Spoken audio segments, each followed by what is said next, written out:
Recently, I was watching Zoran's latest video, as one does every quarter of a year or so, when something seemed odd about it. Like, something wasn't lining up about what he was saying versus what was happening on the screen versus just the understanding of what I have of what you can do in the game. Until I realized what it was. Zoran had gotten a pretty important detail wrong about his clear. One, that opens up the possibility of clearing the entire map in just 3 turns. In typical rule sets that don't allow exotic tools like logbook units with gale force and warp, that's the absolute lowest turn count you can achieve here.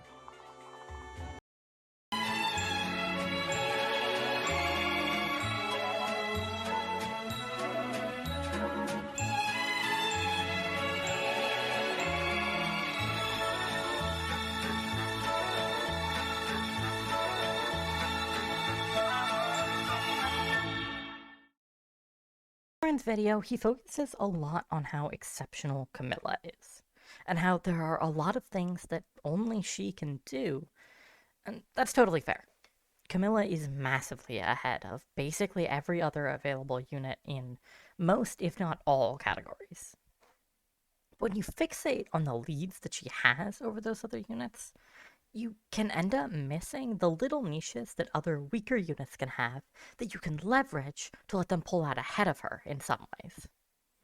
For example, a unit that for some reason Zoran just completely ignored in his clear, despite her having a lot of powerful options here, is Elise.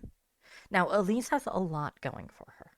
Her absolutely massive magic and speed stats, as well as a really good reclass that improves her mobility options. But she has a few flaws that hold her back from ever being able to do the sort of things that Camilla can do. Her durability is notably behind Camilla's. Tanking 6 calves, an armor knight, and taking a counterattack from Reyna all in one turn is just not the type of thing that a unit like Elise is ever going to be able to do. But that's not even her only flaw. She has a much more notable problem in her skill stat. Her bad hit rates will heavily limit her combat performance outside of ideal situations for her. Despite these flaws, though, she's not just worth ignoring. The strengths that she has present an important lead over Camilla.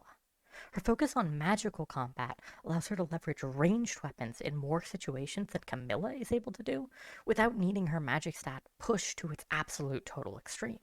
And when you don't need that huge push to magic, it allows you to spend more of your resources on augmenting her weak areas, such as her durability, while still maintaining good ranged combat. Now, this alone isn't enough to immediately shave a turn off of the clear. We'll need assistance from other units to get Elise to be able to do the sort of things her big sister does. But by tweaking some things in the clear slightly, we can make that happen and use Elise's ability to have good 2-ranged combat to shave a turn off and get it down to a 2-turn clear. So the question becomes, what tool can Elise take advantage of to exploit the lead that she has over Camilla in order to make her do what I need her to do? A good place to look for additional tools are the paralogs. Now, paralogs are obviously a little bit suspect for an LTC style gameplay. After all, doing more turns is more bad, and so more chapters is also bad. But the paralogs are a part of the game, and Zoran's Clear does use a paralog reward in the form of Kenshi Effie, which means that the side objective in Paralog 1 needed to be completed. So I do want to keep in mind the resources that we can obtain through paralogs. There's a couple that are noteworthy to consider. Percy's paralog provides a huge amount of gold, basically offsetting any financial burdens we could have. Sophie's paralog provides an energy drop and a partner seal. Not super significant, but both noteworthy. But then we start to get into the really big ones. Nina's paralog gives access to the Shining Bow, despite it not being purchasable at this point. The Shining Bow stats are completely ridiculous for a 1-2 range weapon, though there's no good units who can use it right now. But there are more paralogs to look at still. Ophelia's gives us some really good stuff. There is a wide selection of tomes, a lightning, a calamity gate, and a horse spirit. Now, while getting Elise to the sea tomes necessary for the first two is definitely a bit of a stretch, with enough focus, especially with the extra time provided by the Paralogues, we can definitely take advantage of the horse spirit to get Elise the stats we need. And with that, Elise's massive offensive stats can actually achieve this kill benchmark to kill Reyna at 2 range. So, with our potential Reyna killer found, we do need to make a few other changes to the rest of the team compared to the Zoran clear that this is based on in order to enable our carry. Since our new carry lacks flight, I have to promote Odin to Dark Knight instead of Sorcerer. That way he has the movement necessary to actually cross the river in time without the assistance of a flyer so that the rest of the team can use them for mobility. I'll also be using Selena over Laszlo to handle the Arm Knights. She lacks his supporting rally, but she has a considerable defensive lead over him that allows her to be a lot more self-sufficient as a fluky combat unit. I do need rally defense, but I'll be using Wyvern Jacob for it instead, because he can fly.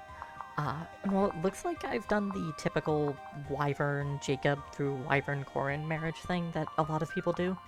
This Corrin actually still remains unmarried. Jacob can also access Wyvern through marriage to Elise, since both of them have Troubadour as their primary class. This allows us to instead use an Outlaw talent Corrin, so that she can learn Movement +1 before reclassing to Malig via Camilla's A support. And then our final notable difference between Zoran's deployment is that I am using a Wyvern Silas as my flunky flyer unit over Effie. This is because he can access his wings while he is unpromoted via Camilla marriage. That frees up a Master Seal that the rest of the team can use. Now, the support requirements to get all of these units rolling and off the ground are somewhat intense, but it is all possible within the chapters leading up to this point. Here's a chart on screen now of all of the essential supports that we need, as well as how I've allocated the limited resources that are available up till this point. So, with all of that said, let's get going. We start off by having Niles pair into Odin to give him a speed and movement pair up. Using that, he can rush down the right side bridge and one around everything here on enemy phase. Selena moves just 3 spaces right to get in range of an Armonite, before Elise and Azura pair into Wyvern so the entire rest of the team can fly to move to specific points across the river. Azura dances Corrin using her water walking to stand in the river, before Jacob takes Baruka off of her and rallies Elise in the back of the Corrin Elise pair. Camilla can then come, take Baruka, and to drop her above Azura so that the entire team, bar the combat pairs, remains unpaired. Then Elise takes the pre-planned kill on Reyna. I'm with you. With Reyna dead, the airspace is now clear, so that Silas is only in range of Cavaliers, which don't pose a meaningful threat to him. But here comes the high-risk part of the strat. Elise needs to dodge this beat killer. Her high hit and luck would take his hit rate really low, but weapon triangle advantage over the horse spirit means that he's still got hit in the 70s. And cruel. Even with that unlikely dodge done, we aren't home free. Fortunately, the rest of the RNG needed is all relatively likely.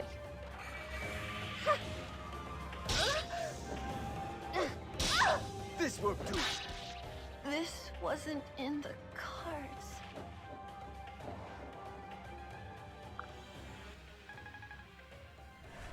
Selena here is an example of another step where we need some good luck. None of the Armonites really pose a meaningful threat to her on their own, but over the course of 2 turns skirmishing with her, they will wear her down over the time, unless she dodges one attack from one Armonite somewhere across these 2 turns. With the sheer number of attacks, she's pretty likely to get one. Odin and Camilla, meanwhile, have a lot better odds on their sweeps. Odin has upwards of 90 hit on most of the enemies here, and he's taking such minimal damage that he doesn't need any dodges to survive. Glory unyielding! Camilla, on the other hand, has relatively low accuracy on all of her attacks. Is there a plan? But because of Tomebreaker, Jacob's dual strikes have 100 hit, and since Jacob kills over 2 attacks with his dual strike alone, the group is guaranteed to kill every enemy here over the course of 2 turns.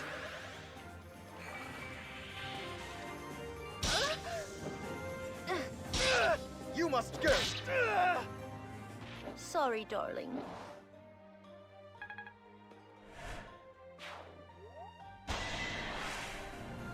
Are you scared? Back off!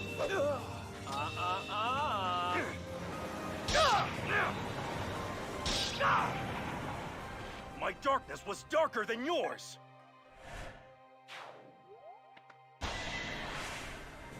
This will be enjoyable.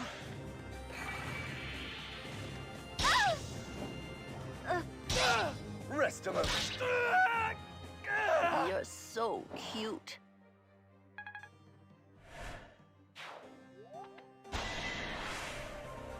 Stiff upper lip.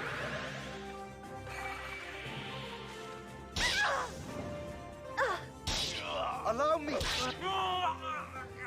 Sorry, darling.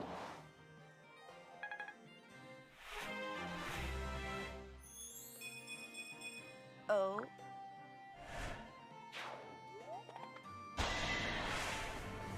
How wonderful.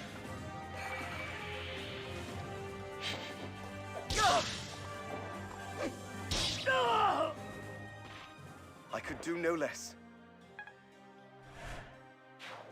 Odin now takes on Takumi. Even with weapon triangle advantage and Odin's relatively large soft stats, the hit rates here could still be a lot better.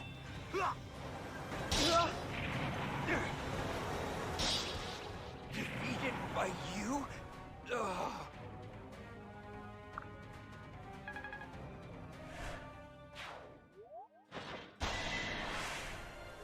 I'll protect you. Elise dodging that attack wasn't strictly necessary. She's guaranteed to survive either way, Enjoy the but afterlife. this dodge does let us change turn 2 in a way that'll be more fun. I'm here to help. Either way, because of this attack here, Elise will now arrive at full guard gauge right before the 4 remaining calves that are also in range of Silas will go to move. Meaning that she'll block the first of the 4 other calves besides this one to attack her. This is why Silas's positioning was so important. Because his defense isn't boosted nearly as much as hers, the non-beast killer calves see better damage on him than on her.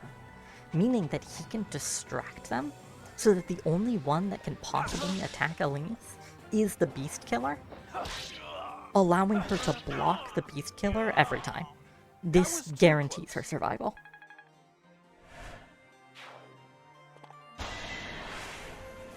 We won't give up. Not a chance. Are you okay? With age comes wisdom.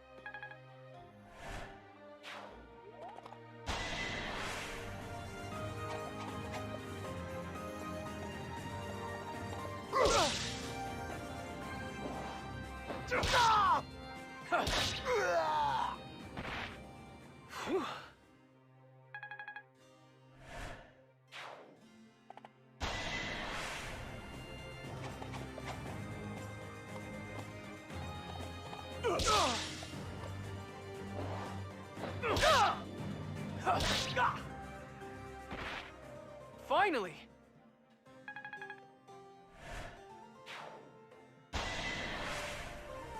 Let's do this together. Back off!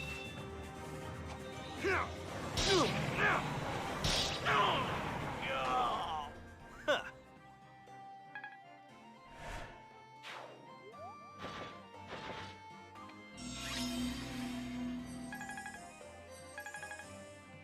turn 2, Selena actually gets a good fortune proc.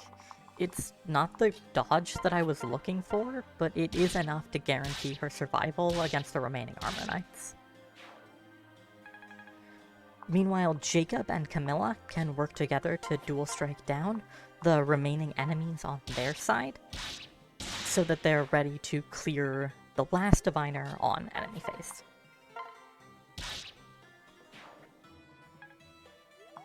Meanwhile, Azura can pair into Baruka and then get ferried to Silas, so that she can dance Odin this turn. That lets Odin use his remaining player phase actions to decouple the last few paired enemies, so that no enemy remains in a pair at the start of turn 2 enemy phase. That's important, because if there are any paired enemies, we do lose.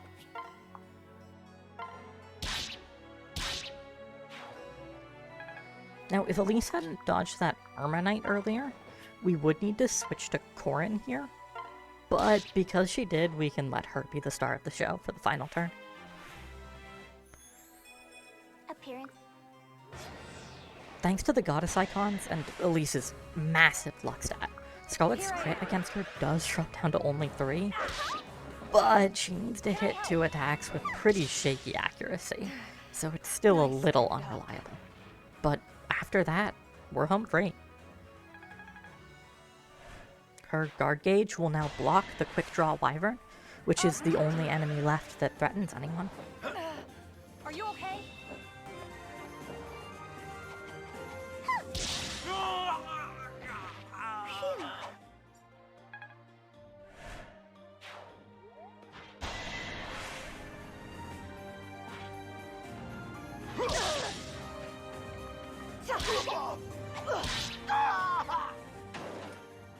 What did you expect?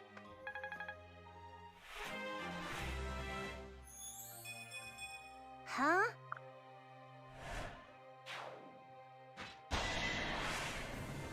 Let's make this fun.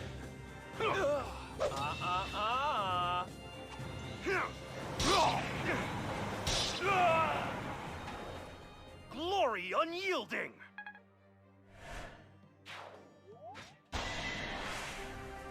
On guard! It's over.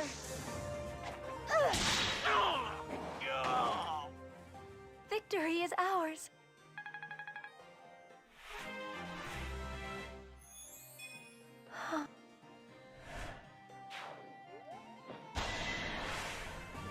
Let's go.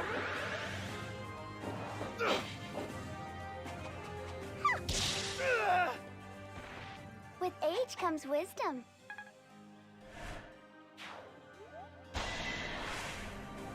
Oh, why not?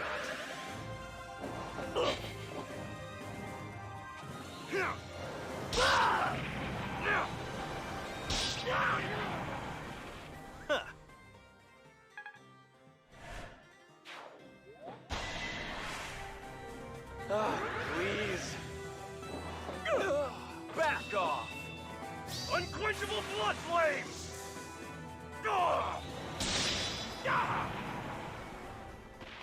Power overflowing! You'll be all right.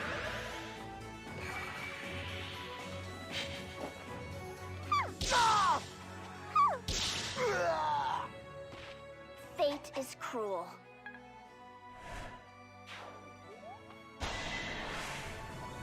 Right next to you. And with one last kill to finish the last enemy off this enemy phase, we have successfully routed the chapter in only 2 turns without using any path bonuses, online, or DLC resources, successfully erasing Benny and Charlotte from existence, and proving that we can push this chapter's turn count lower than 3 if we don't just blindly rely on Camilla's insane stats.